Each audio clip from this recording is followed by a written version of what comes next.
MBBS in North America. 32 లక్షలకే MBBS. ప్రపంచవ్యాప్తంగా గుర్తింపున్న డిగ్రీ.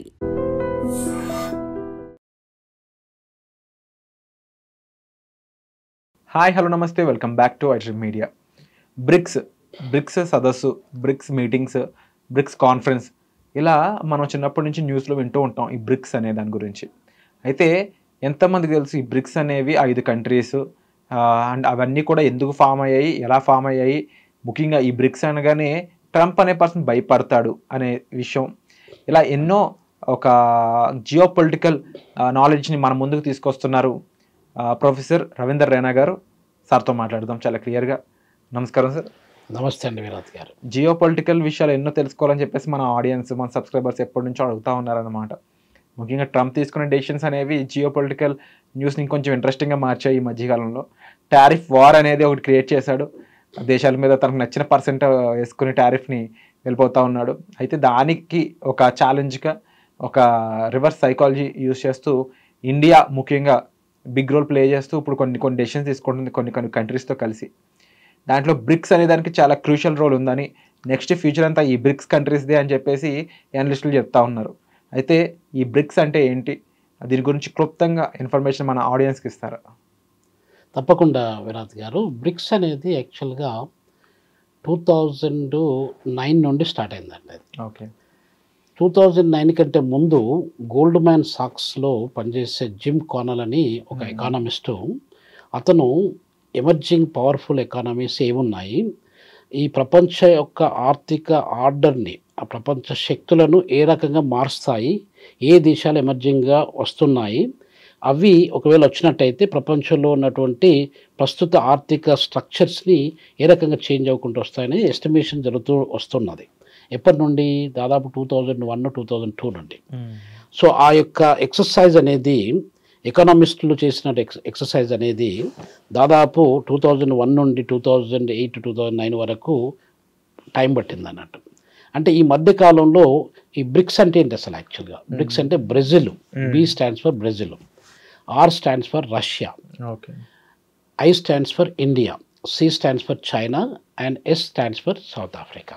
సౌత్ ఆఫ్రికాలో నేను ప్రొఫెసర్గా డర్బన్ ఇన్స్టిట్యూట్ ఆఫ్ టెక్నాలజీలో పనిచేస్తున్నాను. సో ఈ రకంగా మనకు చాలా చేంజెస్ జరుపుకుంటూ వచ్చాయి. కానీ సౌత్ ఆఫ్రికా జైన్ కాకముందుకు విరాట్ గారు బ్రిక్ అనేది మాత్రమే ఉంటుండేది.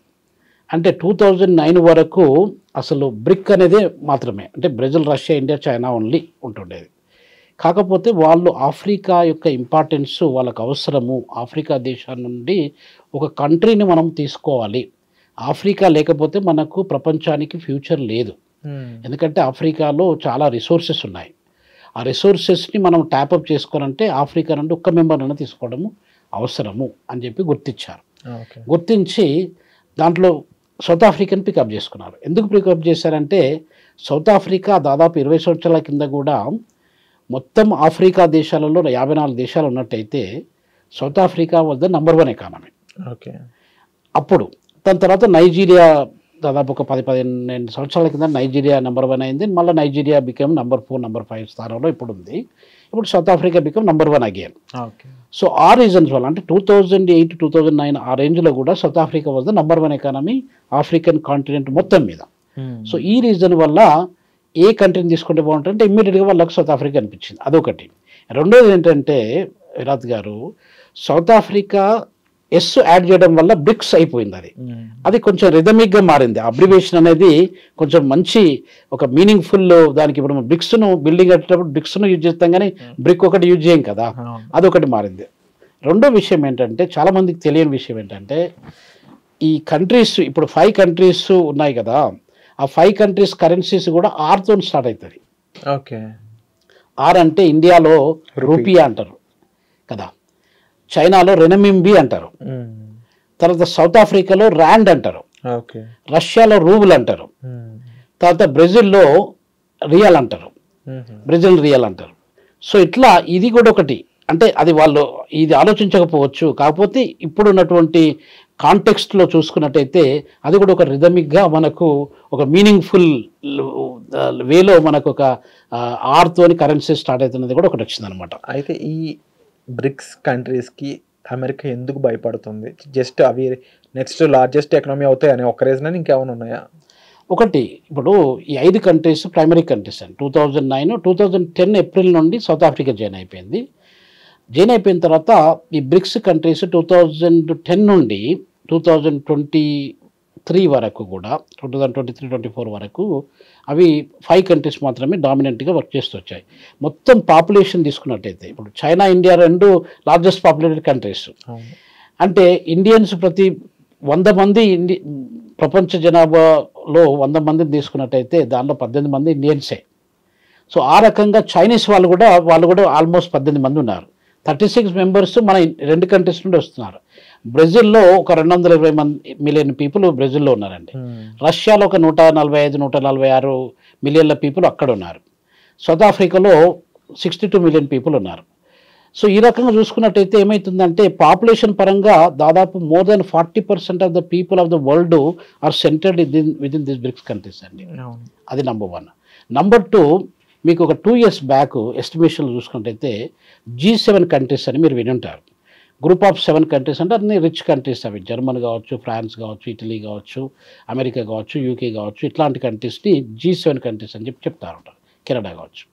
సో ఈ కంట్రీస్ యొక్క డామినెన్స్ అంటే మొత్తం ఎకానమిక్ పవర్లో ప్రపంచంలో ఉన్నటువంటి ఆర్థిక షేర్స్ను అంటే ఎకనామిక్ షేర్స్ చూసుకున్నట్టయితే ఈ G7 కంట్రీస్ మనకు 33% total economy of the world is centred among the 7 కంట్రీస్లో ఉంటుండేదండి. అది ఇప్పుడు బ్రిక్స్ ఫార్మేషన్ తర్వాత అది ఎక్సీడ్ అయిపోయింది. అంటే బ్రిక్స్ 35-37%. ఇప్పుడు కొత్తగా మెంబర్స్ కూడా వచ్చారండి విరాజ్ గారు. కొత్తగా మెంబర్స్ మొన్న జనవరి 2025 జనవరిలో 2024 జనవరిలో కూడా అడిషనల్గా మన కొత్త మెంబర్స్ వచ్చారు. కొత్త మెంబర్స్ ఏంటంటే ఇరాన్ ఒకటి జాయిన్ అయింది. ఇరాన్తో పాటుగా UAE అని అంటారు, యునైటెడ్ అరబ్ ఎమిరేట్స్ అని. ఇప్పుడు దుబాయ్ క్యాపిటల్ కాదా యాక్చువల్గా. సో UAE ఒకటి జాయిన్ అయింది.